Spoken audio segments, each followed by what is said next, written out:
Este é o estilo tijolo de Kung Fu. E agora vamos para o quebramento. Observe o poder. Concentração e força.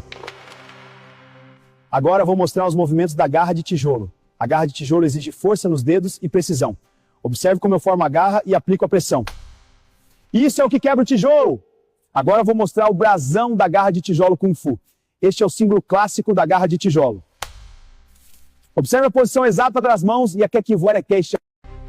Prepare-se para o combate. Sinta o golpe da serpente. Rápido, mas não bastante. Você não pode me pegar. Tome isso! Quase!